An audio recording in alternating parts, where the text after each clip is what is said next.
Beneath the vast canvas of the Pacific sky, a dream took shape. Blue Horizon Marine Park. More than just a collection of concrete tanks and chlorinated water, it was carefully constructed to be an immersive spectacle, a place where the boundary between human and wild blurred into a shimmering illusion of understanding. Nestled along the sun-drenched San Diego coastline, it drew crowds from every corner of the globe, each one captivated by the promise of witnessing the impossible, harmony between man and beast. And at the very heart of this meticulously crafted illusion was Keo. He was a titan of the ocean, a breathtaking display of raw, untamed power. Over 20 feet long and tipping the scales at a staggering 5 tons, he was an apex predator cloaked in striking black and white. For the audience, he was nothing short of magnificent, the star attraction. With every thunderous breach, every perfectly timed tail slap, Keo commanded attention and captivated imaginations. For Blue Horizon's marketing department, he was pure gold, the whale who filled the seats, fueled ticket sales, and kept the empire afloat. But for Alexis Martínez, Keo was something far more profound. He wasn't a performer or a spectacle, but a partner. At only 27 years old, Alexis had already made a name for himself in the world of marine biology. Driven by an unyielding passion and a deep-seated connection to the ocean, his journey began on the rugged shores of northern Spain. He spent his childhood mesmerized by the ebb and flow of the tides, studying the delicate dance of marine life beneath the waves. He dreamt of one day not just observing the ocean's giants, but working alongside them. That dream materialized the moment Alexis first met Keo. He saw not a dangerous predator, but an intelligent, complex creature yearning for connection. He genuinely believed he could bridge the seemingly insurmountable gap between human and Orca. Day after day, he braved the frigid saltwater, diligently rehearsing intricate routines, painstakingly building the foundation of trust that seemed to bloom between them. Alexis meticulously studied Keo's every move, deciphering the subtle nuances in the flick of his dorsal fin, the low, guttural rumble that hinted at impatience, the gentle whistle that signaled playful anticipation.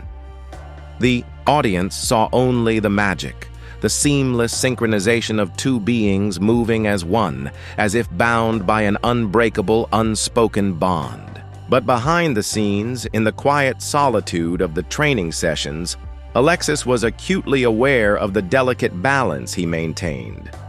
Nurturing that connection demanded constant vigilance, an unwavering focus on interpreting Keo's ever-shifting moods. It was a delicate dance with primal instinct, an instinct that could never truly be tamed. Yet bathed in the radiant sunlight that shimmered across the Blue Horizon pool, Alexis chose to believe in their bond. For now, belief was enough. Then came the subtle shifts, the almost imperceptible cracks in the facade of harmony. Small things, easily overlooked by the untrained eye, but impossible for a seasoned trainer like Alexis to ignore. Keo, who had once eagerly embraced even the most challenging routines, began to hesitate. His massive tail, with the force of a battering ram, would slam against the concrete walls of the pool, sending tremors resonating through the water. The sound was sharp, abrupt, a deliberate display of irritation from an animal that rarely acted, without purpose. Alexis tried to rationalize it, dismissing it as a fluke. Perhaps it was simply the oppressive heat or the monotony of the routine. After all, performing 6 shows a week would test the patience of any creature, no matter how intelligent. But the changes persisted, slowly escalating in intensity. Keo started ignoring commands mid-performance, drifting aimlessly away during rehearsals, circling the pool with a slow, restless rhythm that felt far from playful. A veteran trainer, a man who had dedicated his entire life to working with orcas, a man whose weathered face and knowing eyes spoke volumes, pulled Alexis aside one evening. His voice was low, laced with the weight of experience. You need to watch him closely, Alexis. He's showing signs. Not good ones. If it were up to me, I'd pull him from the shows entirely. But in the sterile, brightly lit boardroom, concerns were dismissed with a wave of the hand, brushed aside like insignificant droplets of water on a rain-slicked deck. KO was the park's crown jewel, their prized asset.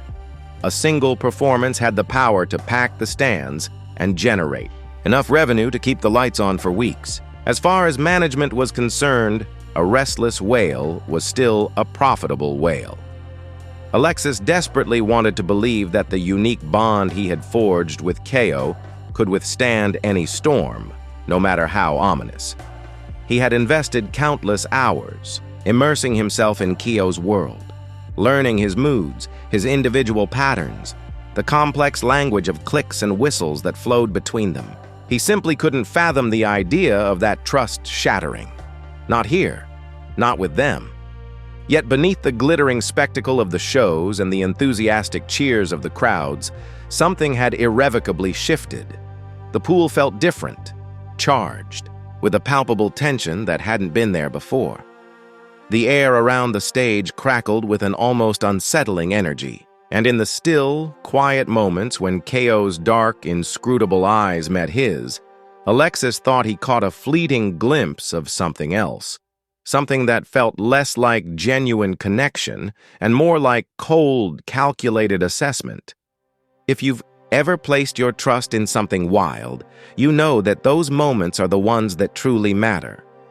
Stay with me, because this is where the story takes a dark, irreversible turn. The belief that trust alone is enough, that love can conquer all, would soon be tested in the most horrific way imaginable. The human desire to tame, to control, to profit, even with the best intentions, cannot always override the power of the wild, especially when dealing with a creature as magnificent and powerful as the apex predator, the Orca.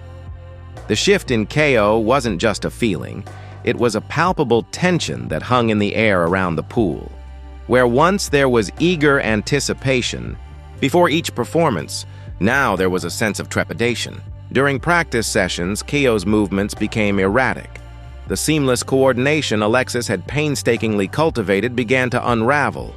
KO would veer off course during synchronized swims, ignoring Alexis's signals, his immense body cutting through the water with a force that felt less like playful energy and more like suppressed rage.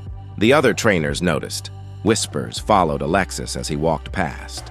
Concerned glances were exchanged during staff meetings. One younger trainer, barely out of college, voiced her fears outright. "Alexis, are you sure you're okay with this? He seems different." Alexis, ever the optimist, would reassure her, attributing KO's behavior to the stress of the performance schedule or the confined environment. But even he couldn't entirely ignore the knot of unease that tightened in his stomach with each passing day. Adding to the unease, the veteran trainers were getting more vocal and more blunt. "He's gonna hurt someone," he said flatly one afternoon. "I've seen this before. They all reach that point eventually. It's just a matter of time." He had watched the great whales for years, seeing their life in captivity change them. But with the park's revenue surging after a recent marketing push, no one wanted to hear it. The breaking point came when the head of marine operations, a man respected throughout the industry for his decades of experience, submitted his resignation. His reason was simple. He refused to risk his staff's safety for the sake of profit. "I won't be a part of this," he declared in his farewell speech. "You're playing a dangerous game, and someone is going to pay the price." But his words, like so many warnings before, were dismissed as the lamentations of an old man resistant to change. The financial pressures on Blue Horizon were immense. The park had recently undergone a massive expansion, and ticket sales were crucial to recouping those costs. KO was the star attraction, the guaranteed draw that filled the seats. Pulling him from the show was simply not an option, no matter how risky the situation became. Alexis, caught between his loyalty to the park and his growing fears about KO, chose to believe in the bond they shared. He doubled down on training, spending extra hours in the water, trying to reconnect with the whale, to re-establish the trust. That seemed to be slipping away. He told himself that with enough dedication, enough understanding, he could weather this storm. He was wrong. The day of the fatal performance dawned bright and clear, a picture-perfect San Diego afternoon. A sellout crowd filled the stands, buzzing with anticipation. The air crackled with excitement as the opening acts, the acrobatic dolphins, the playful sea lions, warmed up the audience. As always, the finale was Ko and Alexis. As Alexis walked out onto the platform, he could feel the weight of thousands of eyes on him. The music swelled, the announcer's voice boomed, and the gate to Ko's enclosure slid open. The great whale emerged, his dorsal fins slicing through the water like a dark blade. The crowd roared its approval. The show began flawlessly. Alexis and Ko moved in perfect synchronization, their movements precise, graceful, breathtaking. They executed the complex routines they had rehearsed countless times, leaping, diving, spinning, each movement eliciting gasps and cheers from the audience. Ko seemed calm, responsive, almost normal. For a brief moment, Alexis allowed himself to believe that the crisis had passed, that the bond between them was stronger than he had feared. He was wrong. So, devastatingly wrong. It was during the underwater sequence, the part of the show that Alexis loved most, that everything went wrong. As Alexis swam alongside Ko, signaling him for a synchronized roll, he felt a subtle shift in the whale's energy, a tightening of muscles, a flicker in his eye. Something was different. This was no longer the Ko he knew, the playful partner, the responsive performer. This was something else, something primal, something dangerous. Before Alexis could react, Ko surged forward with terrifying speed and power. The water erupted around them as the immense whale seized Alexis in his jaws. The crowd gasped, a collective sound of horror that rippled through the amphitheater. It wasn't the planned, gentle grab of a training maneuver. It was the violent, crushing bite of a predator. Ko, weighing nearly 5 tons, thrashed his head back and forth, his powerful jaws clamping down on Alexis's torso. The force was immense, instantly shattering ribs, collapsing lungs, severing vital organs. The water turned crimson as blood began to flow. Alexis fought back instinctively, kicking and clawing at Ko, desperate to break free, but the whale's grip was unyielding. Ko dragged Alexis under the water, the bright surface receding into a murky, blood-tinged blur. Panic set in as Alexis struggled to breathe, his lungs burning, his body screaming in pain. He kicked and fought with adrenaline-fueled strength, but the orca's grip was too strong. Above the surface, chaos erupted. Trainers screamed commands, throwing buoys and nets into the water, desperate to distract Ko. The crowd shrieked and wailed, their cheers replaced by cries of terror. Some fainted. Others shielded their children's eyes, unable to bear witness to the unfolding horror. The music cut off, replaced by the desperate shouts of the park staff. But Ko was beyond reach, lost in a primal rage. He twisted and turned, dragging Alexis deeper into the pool, his powerful tail thrashing the water into a churning frenzy. Every struggle for survival only seemed to trigger more violence.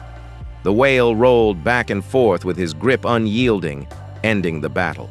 With a series of violent shakes, the arena fell silent, a chilling contrast to the jubilant roar that had preceded it. Rescue divers, their faces grim, fought against the churning water, finally managing to haul Alexis's lifeless body onto the platform. The frantic attempts at resuscitation were a desperate dance against the inevitable, each chest compression a futile plea against the cold reality of death. In the stands, the spectacle of entertainment had dissolved into raw, unfiltered horror. Children, who moments before had been laughing and pointing, now clung to their parents, their faces etched with confusion and fear. The adults, many in Stunned silence struggled to reconcile the image of a playful orca with the brutal scene they had just witnessed. For Blue Horizon Marine Park, the nightmare was just beginning. The immediate aftermath was a maelstrom of activity. Paramedics, police, and a growing swarm of media descended upon the scene. The park, once a symbol of joy and wonder, was now a crime scene, its bright lights casting an unforgiving glare on the horror that had unfolded. The remaining shows were immediately canceled. The gates slammed shut, and a pall of despair hung over the empty arena. The Martínez family, grief-stricken and seeking answers, filed a lawsuit against Blue Horizon, alleging negligence and prioritizing profit over safety. The lawsuit exposed a litany of ignored warnings, inadequate safety protocols, and a culture that prioritized entertainment over the well-being of both trainers and animals. Former trainers, emboldened by the tragedy, came forward with their own stories of close calls and concerns that had been dismissed by management. The carefully constructed facade of harmony and respect shattered, revealing a darker reality of exploitation and risk. The public outcry was immediate and deafening. Animal rights activists who had long protested the park's practices found their voices amplified by the tragedy. Protests erupted outside the park's gates, demanding an end to orca captivity.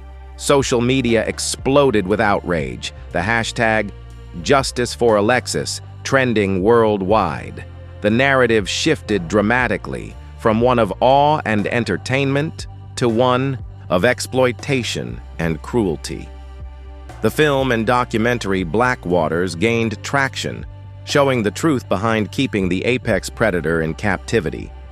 People began to question the ethics of keeping these magnificent creatures confined to concrete tanks, forced to perform for human amusement. The financial pressure mounted. Sponsors pulled their support, ticket sales plummeted, and Blue Horizon, once a thriving entertainment empire, found itself teetering on the brink of collapse. Facing mounting legal battles, dwindling revenue, and a tarnished reputation, Blue Horizon Marine Park eventually succumbed to the pressure. 2 years after Alexis's death, the park filed for bankruptcy and closed its doors for good. The grandstands, once filled with laughter and applause, now stood empty and silent, a haunting reminder of the tragedy that had occurred within their walls. What became of Ko, the orca at the center of this tragedy?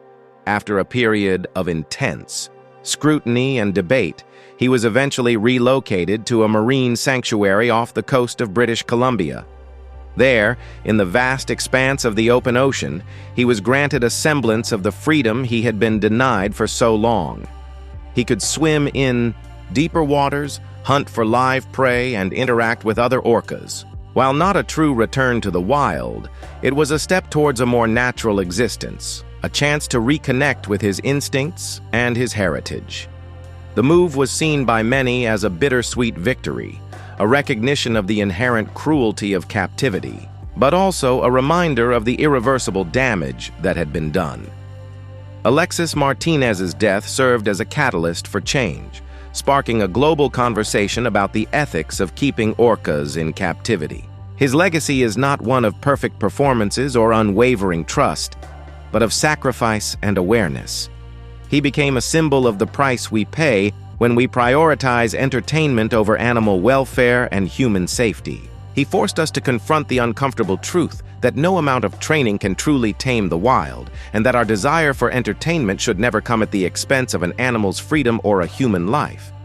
As we reflect on the tragedy of Blue Horizon Marine Park, let us remember Alexis Martínez and the lessons learned from his untimely death. Let us strive to treat these magnificent creatures with the respect and reverence they deserve, recognizing their inherent wildness and the importance of protecting their natural habitats. And let us question the ethics of any entertainment that comes at the expense of animal welfare, choosing instead to appreciate nature in its true, untamed form. The ocean's silence speaks volumes, a constant reminder of the power and the responsibility that comes with our relationship to the natural world. It is a silence that demands respect, understanding, and a commitment to ensuring that such a tragedy never happens again. Because some illusions are simply not worth the cost.